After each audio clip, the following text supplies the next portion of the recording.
శ్రీ గణేశాయ నమః. శారదా గురుభ్యో నమః. ఈటీవీ లైఫ్ ఆధ్యాత్మిక ఛానల్ ప్రేక్షకులకు శుభోదయం. శ్రీరస్తు కార్యక్రమానికి శుభస్వాగతం. కార్యక్రమంలో శుభతిథి అంశంలో నేటి పంచాంగ వివరాలు చూద్దాం. ఆంగ్ల తేదీ 28వ తేదీ 5వ నెల 2025 సంవత్సరం బుధవారం. స్వస్తి శ్రీ చాంద్రమాన శ్రీ విశ్వావసునామ సంవత్సరం ఉత్తరాయణం, గ్రీష్మ ఋతువు, జ్యేష్ఠమాసం, శుక్లపక్షం. పాడ్యమి తిథి ఉదయం 6:40 వరకు, తదుపరి విదియ. మృగశిర నక్షత్రం తెల్లవారుజామున 3:21 వరకు, తదుపరి ఆర్ద్రా నక్షత్రం. ధృతయోగం రాత్రి 9:53 వరకు, అనంతరం శూలయోగం. భవకరణం ఉదయం 6:40 వరకు, తదుపరి బాలోకరణం. నేటి అమృత ఘడియలు రాత్రి 7 గంటల నుండి 8:31 వరకు. నేటి దుర్ముహూర్తం ఉదయం 11:44 నుండి మధ్యాహ్నం 12:35 వరకు. నేటి వర్జ్యం ఉదయం 9:54 నుండి 11:25 వరకు. నేటి రాహుకాలం మధ్యాహ్నం 12 గంటల నుండి 1:30 వరకు.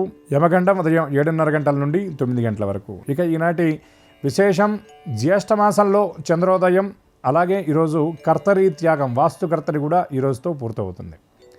పాడ్యమి సూర్యోదయ పరివ్యాప్తి ఉండడం వల్ల ఈరోజు నుండి జ్యేష్ఠమాసం ప్రారంభమని గ్రహించాలి. జ్యేష్ఠమాసం చాలా విశిష్టమైన మాసం, శ్రేష్టమైన మాసం. జ్యేష్ఠమాసంలో స్నానం చాలా విశేషమైనటువంటి ఫలితాన్ని అందజేస్తుంది. ముఖ్యంగా స్నానం అంటే రోజు చేసేటటువంటి స్నానం కాకుండా సూర్యోదయానికి పూర్వమే లేచి సంకల్ప స్నానం అంటే ఈ 10 రోజులు అంటే పాడ్యమి ప్రభృతి దశపాపహర దశమి వరకు చేసేటటువంటి సంకల్పపూర్వక స్నానం చాలా విశేషమైన ఫలితాన్ని అందించడంతో పాటు జన్మాంతరాల నుండి వస్తున్నటువంటి వాసనా వాయసాలు, కర్మబంధాలను కూడా తెంచివేసి సత్ఫలితాలను అందజేస్తుంది.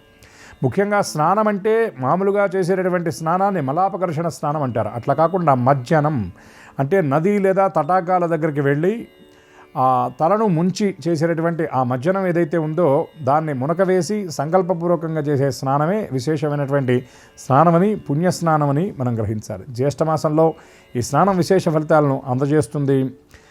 అట్లాగే జ్యేష్ఠమాసంలో చేసేటటువంటి తిలదానం చాలా విశేషమైనటువంటి ఫలితాన్ని కూడా అందజేస్తుంది. ఈ రోజు నుండి జ్యేష్ఠమాసం ప్రారంభం కనుక ఈ 30 రోజుల్లో ఏదో ఒక రోజు తిలదానం చేయటం వల్ల, సహజంగా తిలలు అనగానే మనకి శనైశ్చరుడికి సంబంధించినటువంటి దోషం ఉన్నటువంటి వాళ్ళే చేస్తూ ఉంటారు. కానీ తిలాపాప హరే నిత్యం అని మనకి శాస్త్రంలో చెప్తున్నటువంటి వచనం. తిలాపాప హరే నిత్యం, నిత్యం చేసేటటువంటి జ్ఞాతాజ్ఞాతాది పాపములు ఏవైతే ఉన్నాయో అవన్నీ కూడా తిలదానం వల్ల తొలగిపోతాయి అని చెప్పారు. అంతేకాకుండా తిలలు అనేటటువంటి ధాన్యానికి ఉన్నటువంటి ప్రత్యేకత ఏమిటంటే విష్ణుదేహం నుండి ఆ తిలలు ఆవిర్భవించాయి అని మనకు ప్రత్యేకంగా చెప్పబడుతుంది. అందుకే ఈ తిలలంటే మనం పితృయజ్ఞంలో వినియోగిస్తామని, శనైశ్చరుడికి ప్రీతికరమైనటువంటి ధాన్యమని చాలామంది భయపడుతూ ఉంటారు. కానీ శివ అనుగ్రహాన్ని పొందడం కోసం చేసేటటువంటి రుద్రహోమంలో తిలల్ని ప్రత్యేకంగా వినియోగిస్తారు. అట్లాగే తిలపాత్ర దానం అని మనకు ప్రత్యేకంగా ఒక దానం చెప్పబడుతుంది. ఈ తిలపాత్ర దానాన్ని కనుక మనం విధి విధాన పురస్సరంగా చేసినట్లయితే పితృదేవతల యొక్క అనుగ్రహం మనకి లభించడంతో పాటు అనువంశికమైనటువంటి పితృదోషాలు ఏవైతే ఉన్నాయో అవన్నీ కూడా తొలగిపోతాయి. ఇక ఈ రోజుకు ఉన్నటువంటి మరొక విషయాన్ని కనుక మనం గమనించినట్లయితే ఈరోజు బుద్ధ జయంతి. బుద్ధ జయంతి అనగానే చాలామందికి సిద్ధార్థుడు, శుద్ధోదనుడు, నాగార్జునుడు, బుద్ధుడు, ఈ బుద్ధుడు గుర్తొస్తాడు. కానీ దశావతారాల్లో కూడా ఒక బుద్ధుడు ఉన్నాడు. ఆ బుద్ధుడు ఆవిర్భవించినటువంటి ఆ అవతార ఆరంభం జరిగినటువంటి రోజు ఈ రోజున. ఈ బుద్ధుడి గురించి మనకు ఎక్కువగా పురాణాల్లో అక్కడక్కడ లభిస్తుంది తప్ప ఎక్కువగా మనకి వ్యవహారంలో తెలియదు. చాలామంది తెలియక దశావతారాలకు సంబంధించినటువంటి చిత్రపటాల్లో కూడా ధ్యానం చేస్తున్నటువంటి ఆ బుద్ధుడినే ఉంచుతారు. కానీ త్రిపురాసుర సంహారంలో పరమేశ్వరుడికి సహకరించడం కోసం, త్రిపుర స్త్రీలను నాస్తికవాదం వైపు మళ్లించడం కోసం సాక్షాత్తు శ్రీమన్నారాయణమూర్తి కొన్ని నిమిషాల పాటు ధరించినటువంటి అవతారమే ఈ బుద్ధావతారం అన్నారు. అందుకే రామదాసస్వామి వారు కూడా ఈ బుద్ధావతారం గురించి చెప్తూ బుద్ధరూపరైగ దాల్చితీవి దాశరథి కరుణాపయోనిధి అని చెప్తారు. అటువంటి బుద్ధావతార ప్రారంభం ఈ రోజున విష్ణు సంబంధమైనటువంటి స్తోత్రపారాయణ కనుక ఈనాడు చేసినట్లయితే ఆ బుద్ధ భగవానుడి యొక్క దివ్యానుగ్రహానికి కూడా అందరూ పాత్రలవ్వగలుగుతారు. ఈ జ్యేష్ఠమాస ప్రారంభం రోజు అందరికీ శుభప్రదంగా, సుఖప్రదంగా, మంగళప్రదంగా గడవాలని పరమాత్మ యొక్క శ్రీచరణాలను సాంజలిబద్ధంగా ప్రార్థిస్తూ స్వస్తి.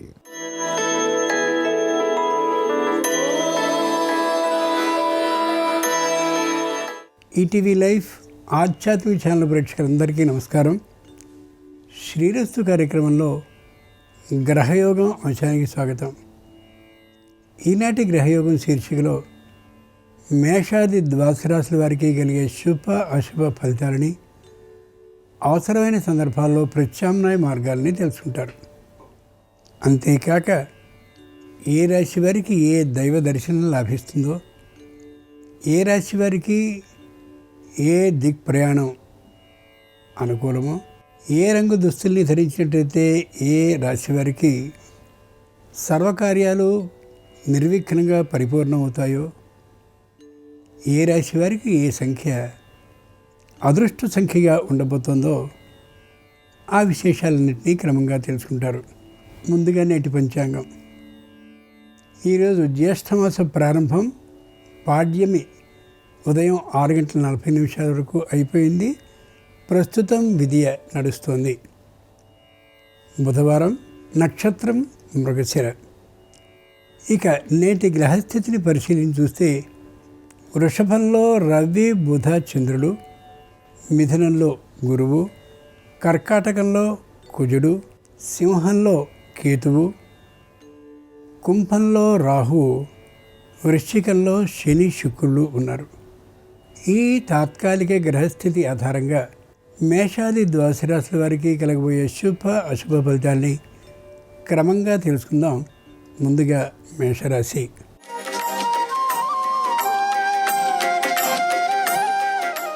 ఈరోజు మేషరాశి వారి ఫలితాలని పరిశీలించి చూస్తే ప్రతి విషయంలోనూ తగినటువంటి జాగ్రత్తతో ఉండి తీరవలసిందే.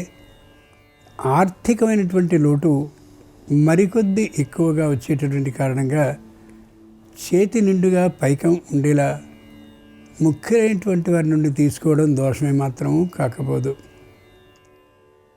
బంధుజనం అలాగే ఆత్మీయులైనటువంటి వారు సహాయ సహకారాల్ని అందిస్తారు. ఎంతవరకు అవసరమో అంతవరకు మాత్రమే తీసుకోవడం శ్రేయస్కరం. ఎక్కువ అయినట్లయితే కొద్దిగా గౌరవం పలచబడే అవకాశం కూడా ఉండొచ్చు. బుధవారం సందర్భంగా మేషరాశి వారు శ్రీకృష్ణుడిని తెల్లనైనటువంటి పూలతో పూజించి వెన్నను నైవేద్యంగా సమర్పించినట్లయితే తప్పక వ్యాపారంలో శుభవార్తను వినే అవకాశం ఉంటుంది. తూర్పు దిక్ ప్రయాణం అనుకూలం. కలిసి వచ్చే రంగు తెలుపు. అదృష్ట సంఖ్య 2.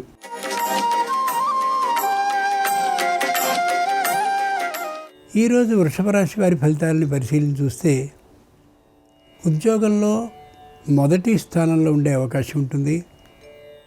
మరో చోట వేతన ఆధిక్యంతో ఉద్యోగానికి అవకాశం లభిస్తుంది, ఆహ్వానం వస్తుంది. అయినా దానికి ఏమాత్రం ఇష్టపడకుండా ఇక్కడే కొనసాగుతూ ఉండడం శ్రేయస్కరం. సంతానానికి పరీక్షల్లోనూ అలాగే వివాహాది శుభకార్యాల్లోనూ అనుకూలత మాత్రమే కనిపిస్తూ ఉంటుంది. కొద్ది రాజీ పడ్డట్టయితే శుభకార్యాలు తప్పక కలిసి వచ్చే అవకాశం ఉంటుంది. బుధవారం సందర్భంగా వృషభ రాశి వారు సంతాన వేణుగోపాల స్వామి వారిని ఆరాధించి పాయసాన్ని నైవేద్యంగా సమర్పించినట్లయితే ఆకస్మిక ధన లాభానికి అవకాశం ఉండొచ్చు. ఈశాన్య దిక్ ప్రయాణం అనుకూలం. కలిసి వచ్చే రంగు ఎరుపు. అదృష్ట సంఖ్య 4.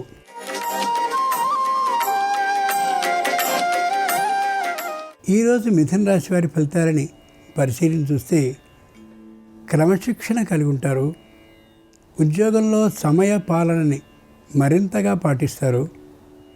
ఎవరు వేలు ఎత్తి చూపించడానికి వీల్లేనటువంటి తీరుగా సరైనటువంటి ప్రవర్తనతో ఉంటారు. ఇంట బయట కూడా చక్కనైనటువంటి వ్యక్తిత్వం కలిగిన వారిని నిరూపింపబడతారు. సంగీతం మొదలైనటువంటి విద్యేతరమైన విషయాల్లో చక్కనైనటువంటి కీర్తి ప్రతిష్టలని పొందగలిగినటువంటి విధాన్ని పొందగలుగుతారు. బుధవారం సందర్భంగా మిథున రాశి వారు శ్రీలక్ష్మీ నృసింహస్వామి వారిని పూజించి గారెలను నైవేద్యంగా సమర్పించినట్లయితే తప్పక వ్యాపారంలో శుభవార్తను వినే అవకాశం ఉంటుంది. దక్షిణ దిక్ ప్రయాణం అనుకూలం. కలిసి వచ్చే రంగు పసుపచ్చన. అదృష్ట సంఖ్య 9.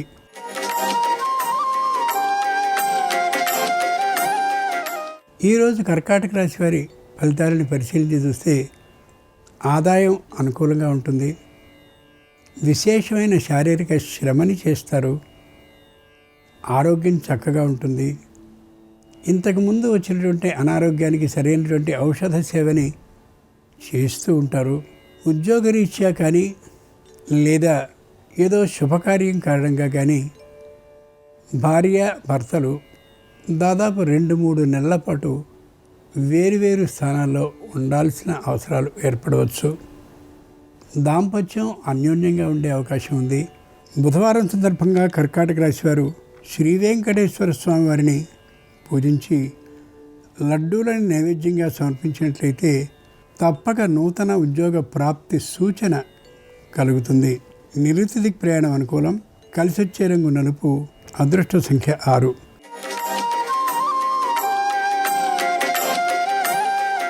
ఈరోజు సింహరాశి వారి ఫలితాలను పరిశీలించి చూస్తే వ్యాపారం మధ్యమంగా ఉంటుంది.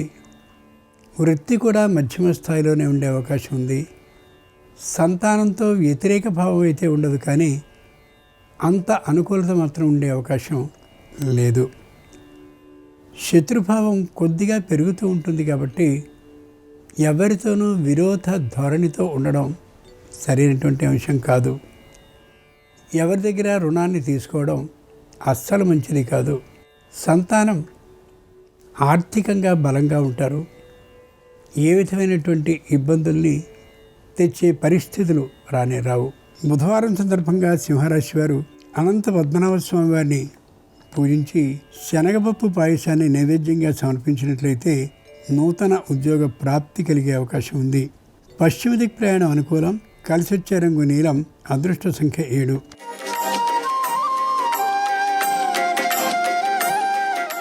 ఈరోజు కన్యారాశి వారి ఫలితాలని పరిశీలన చూస్తే ఒకరి మీద ఆధారపడడం అనేటువంటి దానికి ఏమాత్రం ఇష్టాన్ని చూపించరు. తాము సంపాదించేటటువంటి ఆదాయాన్ని సరైనటువంటి తీరులో ఖర్చు చేసుకునేందుకు తగినటువంటి ప్రణాళికల్ని రచించుకుంటారు. 10 మందిలో కీర్తి ప్రతిష్టలని బాగా పెంచుకునేందుకు తీవ్రంగా శ్రమిస్తూ ఉంటారు. ఎవరితోనూ వాద విరోధాలు ఏర్పాటు చేసుకోరు. వచ్చేటటువంటి ప్రతి రూపాయిని కూడా పొదుపు విధానంగా చేయాలని అనుకుంటారు. చేస్తున్నటువంటి ప్రతి కార్యక్రమం మీద శ్రద్ధని హెచ్చుగా చూపిస్తారు. వాదాలు విరోధాలు లేకుండా, అంతేకాకుండా ప్రత్యక్షమైనటువంటి పరోక్షమైనటువంటి విమర్శలు లేకుండా చూసుకోవడం అత్యవసరం. బుధవారం సందర్భంగా కన్యారాశి వారు కుమారస్వామి వారిని పూజించి నువ్వులతో చిమ్మిలి ఉండల్ని కానీ నైవేద్యంగా సమర్పించినట్లయితే రుణబాధలు తొలగి ఆర్థిక లాభం కలిగి తీరుతుంది. వాయువ్యదిక్ ప్రయాణం అనుకూలం. కలిసొచ్చే రంగు ఆకుపచ్చన. అదృష్ట సంఖ్య 8.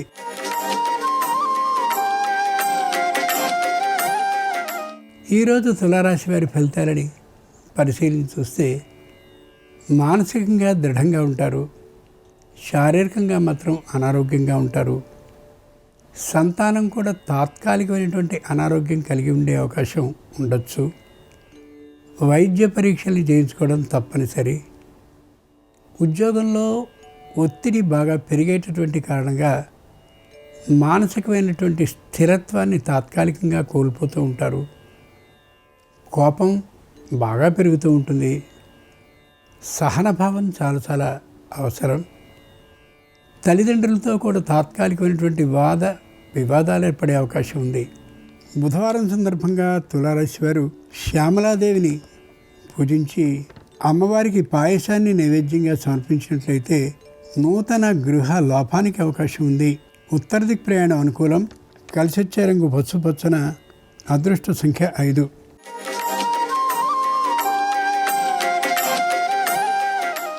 ఈరోజు వృశ్చిక రాశి వారి ఫలితాలని పరిశీలన చూస్తే ప్రతి విషయంలోనూ కూడా జాగరూకతని పాటిస్తారు. ఆర్థికమైనటువంటి ప్రణాళికని ముందే ఏర్పాటు చేసుకుని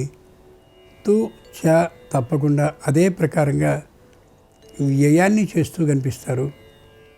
స్థాపింపబడ్డటువంటి సంస్థలో వచ్చిన లాభాలకి అనుగుణంగా నూతనమైనటువంటి గృహాన్ని నిర్మించుకున్న కారణంగా దాన్ని అభివృద్ధి చేసుకునేందుకుగా ఖర్చు చేయడానికి కూడా ఆలోచనని చేసి మాత్రమే వ్యయాన్ని చేస్తారు. విదేశాల నుండి స్వదేశానికి, స్వదేశం నుండి విదేశాలకి అత్తమామలు లేదా తల్లిదండ్రులు వచ్చే అవకాశం ఉండొచ్చు. సహనభావం కలిగి ఉండి వెనుకటి విషయాల్ని ఏమాత్రం ఎత్తుకోకుండా ఉండడం శ్రేయస్కరం. బుధవారం సందర్భంగా వృశ్చిక రాశి వారు శ్రీ వీర వెంకట సత్యనారాయణ స్వామి వారిని పూజించి ఆయనకి గోధుమ రవ్వ కేసరిని నైవేద్యంగా సమర్పించినట్లయితే తప్పక నూతన గృహ లాభానికి అవకాశం ఉంటుంది. ఆగ్నేయ దిక్ ప్రయాణం అనుకూలం. కలిసొచ్చే రంగు ఎరుపు. అదృష్ట సంఖ్య 4.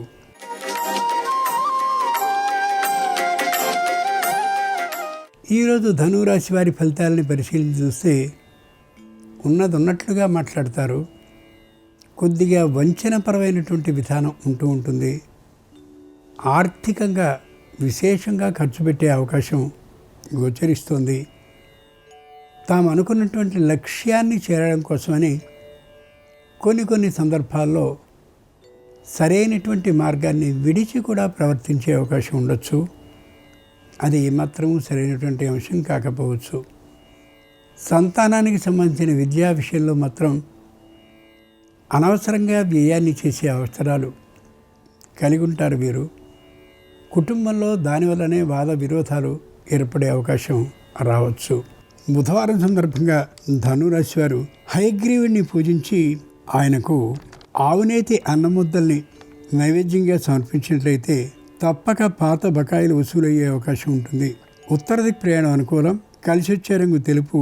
అదృష్ట సంఖ్య 3.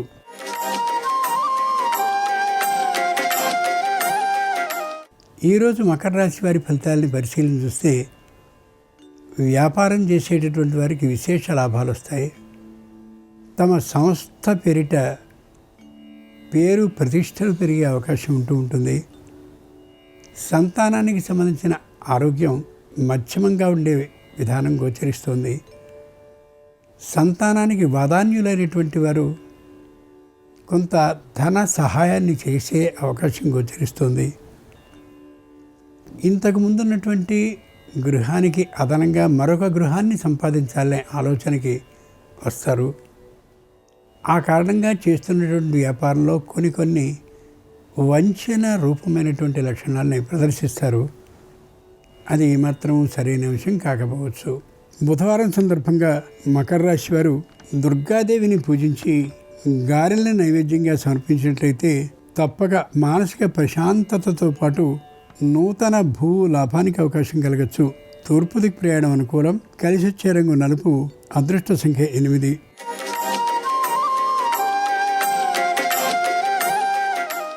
ఈరోజు కుంభరాశి వారి ఫలితాలని పరిశీలించి చూస్తే అనుకున్న కళ్ళన్నీ సక్రమంగా నెరవేరే అవకాశం ఉంటుంది. వృత్తిలో మంచి నైపుణ్యాన్ని సంపాదించగలుగుతారు. ఆర్థిక లాభంతో వ్యాపారం సజావుగా సాగిపోతూ ఉంటుంది. బంధుమిత్రులు అందరూ అన్యోన్యంగా ఉంటారు. సహాయ సహకారాలని ప్రదర్శిస్తూ ఉంటారు కూడా. ఇంతకు ముందున్నటువంటి ఇంటికి తోడుగా మరొక ఇంటిని నిర్మించుకోవడమో లేక నిర్మింపబడ్డదాన్ని కొనుక్కోవడమో చేసుకోవాలని తపన పడుతూ ఉంటారు. ఆర్థికమైనటువంటి పొదుపు సూత్రాన్ని పాటిస్తారు. సంతానానికి మరీ దూరం కాకుండా ఉండే కళాశాలలో ప్రవేశం లభించినటువంటి కారణంగా ఇంటి భోజనమే ఏర్పాటయ్యే అవకాశం కూడా ఉండొచ్చు. కుటుంబంలో అందరికీ దాదాపుగా ఆరోగ్యం బాగానే ఉండే అవకాశం ఉంది. బుధవారం సందర్భంగా కుంభరాశి వారు కాలభైరవుని పూజించి ఆయనకు అప్పాలని నైవేద్యంగా సమర్పించినట్లయితే తప్పక సకల సమస్యలు నివారింపబడి ఆర్థికమైన లాభం సిద్ధించవచ్చు. ఉత్తర దిక్ ప్రయాణం అనుకూలం. కలిసొచ్చే రంగు నీలం. అదృష్ట సంఖ్య 1.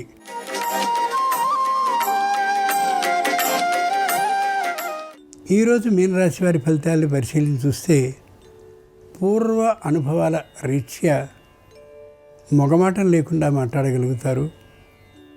తల్లిదండ్రుల ఆరోగ్య పరిస్థితిని అనుక్షణం పరిశీలించుకుంటూ ఉంటారు. ఆధ్యాత్మికమైనటువంటి భావం పెంపొందినటువంటి కారణంగా దైవాలకి మొక్కుబళ్ళను తీర్చుకోవడం,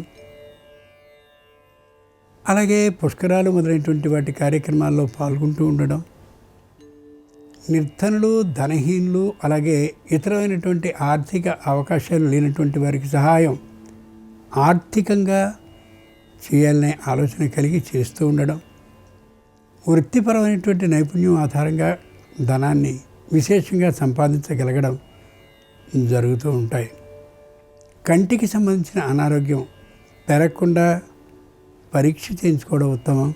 బుధవారం సందర్భంగా మీనరాశి వారు యశోదాతనడిగిన కృష్ణుని పూజించి ఆయనకు అటుకులు బెల్లాన్ని నైవేద్యంగా సమర్పించినట్లయితే ఆగిన పనుల్లో శీఘ్రమైన కదలిక కలిగి ఆర్థికమైన లాభం ఏర్పడుతుంది. ఈశాన్య దిక్ ప్రయాణం అనుకూలం. కలిసొచ్చే రంగు తెలుపు. అదృష్ట సంఖ్య 3. ఇవి ఈనాడు ద్వాదశ రాశుల వారికి కలిగే శుభ అశుభ ఫలితాలు. ఈరోజు బుధవారం అయినటువంటి సందర్భంగా, జ్యేష్ఠమాస ప్రారంభం అయినటువంటి సందర్భంగా శ్రీమన్నారాయణుని సంపూర్ణ అనుగ్రహం సర్వరాశుల వారికి కలగాలని హృదయపూర్వకంగా ప్రార్థిస్తూ స్వస్తి.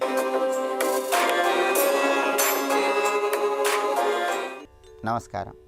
ఈ రోజు నుంచి జ్యేష్ఠమాసం ప్రారంభమవుతోంది. ఈ సందర్భంగా ఎలాంటి ముఖ్యమైన విధి విధానాలు పాటిస్తే అదృష్టం కలిసి వస్తుందో, అలాగే అదృష్టం కలిసి రావాలంటే దైనందిన జీవితంలో పాటించాల్సిన ముఖ్యమైన విధి విధానాలు ఏంటో నేటి శుభం లాభం అనే శీర్షికన పరిశీలిద్దాం.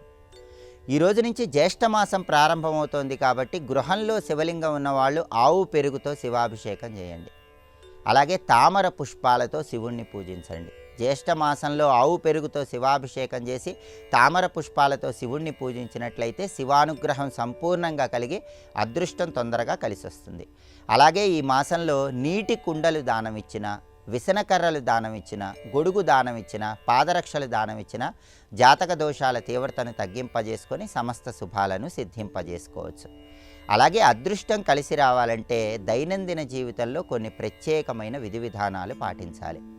ఉదయం నిద్ర లేవగానే మనం కప్పుకున్న దుప్పటిని తప్పనిసరిగా మడవాలి. అలా మడవకపోతే జ్యేష్ఠాదేవి గృహంలోకి ప్రవేశిస్తుంది. అలాగే విడిచిన వస్త్రాలు కాలితో తాకరాదు. అలా తాకితే జ్యేష్ఠాదేవి గృహంలోకి ప్రవేశిస్తుంది. స్నానం చేసిన తర్వాత బకెట్లో మిగిలిన నీళ్లతో కాళ్ళు కడుక్కోరాదు.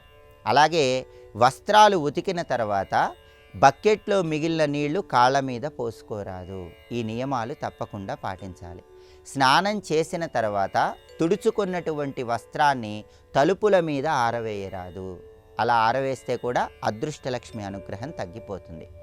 అదేవిధంగా భోజనం విషయంలో కూడా కొన్ని ముఖ్యమైన నియమాలు పాటించాలి.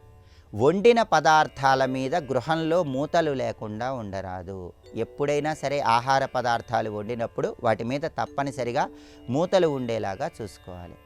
అలాగే అన్నం తిన్న తర్వాత ఆ చేత్తో పళ్ళెం ముందు ఎక్కువసేపు ఉండకూడదు. ఒకవేళ అత్యవసరంగా ఉండవలసి వస్తే కొద్దిగా పక్కకు జరిగి కూర్చోవాలి. అలాగే చేతులు కడుక్కున్న తర్వాత ఆ నీళ్లు విదిలించరాదు. అలా విదిలిస్తే కూడా అదృష్టలక్ష్మి అనుగ్రహం తగ్గిపోతుంది. అదేవిధంగా నిద్రించేటప్పుడు గోడకు పాదం ఆనించి నిద్రించరాదు. గోడకు పాదం ఆనించి నిద్రిస్తే అదృష్టలక్ష్మి అనుగ్రహం తగ్గిపోతుంది. విడిచిన వస్త్రాలు తలుపులకు వ్రేలాడదీయరాదు. ఈ ముఖ్యమైన నియమం కూడా తప్పనిసరిగా పాటించాలి. అలాగే ఇంట్లోకి ప్రవేశించేటప్పుడు గడప మీద కాలు పెట్టి ప్రవేశించరాదు. గడపకు కాలు తగలరాదు. గడపను ద్వారలక్ష్మి అంటారు. గుమ్మానికి ఎదురుగా పాదరక్షలు కానీ డస్ట్బిన్ కానీ ఉండకూడదు. గృహంలో మాడిపోయిన బల్బులు లేకుండా చూసుకోవాలి. అలాగే నీరు వృధా కాకూడదు. నీళ్లలో శ్రీమన్నారాయణమూర్తి ఉంటాడు. నారములు అంటే జలములు అని అర్థం. జలముల్లో ఉంటాడు కాబట్టి ఆయన నారాయణుడు అనే పేరుతో పిలుస్తారు. అందువల్ల గృహంలో నీళ్లు వృధా కానివ్వరాదు. ఈ ముఖ్యమైన నియమం పాటించాలి. ఎక్కువ రోజులు అటక మీద పాత వస్తువులు ఉండకూడదు. ఎప్పటికప్పుడు వాటిని తీసివేసి చక్కగా శుభ్రం చేసుకుంటూ ఉండాలి. ఇలా అదృష్టం కలిసి రావాలంటే గృహంలో కొన్ని ముఖ్యమైన నియమాలు పాటించాలి. అలాగే పూజ చేసుకునేటప్పుడు కూడా గృహంలో పూజా మందిరంలో విగ్రహాలు ఉంచుకున్న వాళ్ళు ఎవరైనా సరే ఆ విగ్రహాల దగ్గర ఒక గ్లాసులో నీళ్లు ఏర్పాటు చేసుకోవాలి. అది ఆ విగ్రహాలకు శాంతి కల్పించటం అవుతుందని ప్రామాణిక గ్రంథాల్లో చెప్పారు. విగ్రహాలు ఉన్న వాళ్ళు ఎవరైనా సరే చిన్న గ్లాసులో నీళ్లు పోసి పూజా మందిరంలో ఆ విగ్రహాల దగ్గర ఉంచి పూజ చేసుకోవాలి. అలాగే పూజ చేసుకున్న తర్వాత మీరు ఏ ఆసనం మీద కూర్చొని పూజ చేసుకున్నారో ఆ ఆసనం తీసివేయాలి. అంటే పీట మీద కూర్చొని పూజ చేసుకుంటే ఆ పీట మీరే తీసివేయాలి. అలాగే పూజా మందిరంలో కూడా ఫోటోలు ఒకదాని మీద ఒకటి రాకుండా జాగ్రత్త పడాలి. ఇలా స్నానం విషయంలో, నిద్రించే విషయంలో, భోజనం విషయంలో, పూజ విషయంలో, దైనందిన జీవితంలో ముఖ్యమైన నియమాలు పాటిస్తూ ఉన్నట్లయితే అదృష్టలక్ష్మి అనుగ్రహానికి ప్రతి ఒక్కరూ సులభంగా పాత్రలు కావచ్చు. అలాగే రేపు రంభావ్రతం. ఈ సందర్భంగా ఎలాంటి విధి విధానాలు పాటిస్తే సమస్త శుభాలు చేకూరతాయో, అలాగే గృహంలో ఎలాంటి వస్తువులు, ఎలాంటి చిత్రపటాలు ఉంచడం ద్వారా అదృష్టాన్ని, ఐశ్వర్యాన్ని తొందరగా అందిపుచ్చుకోవచ్చు, రేపటి శుభం లాభం అనే శీర్షికను పరిశీలిద్దాం. నమస్కారం. ఈ కార్యక్రమాన్ని తిరిగి చూడాలనుకుంటే www.youtube.com/ETV Life Spiritual లో చూడవచ్చు.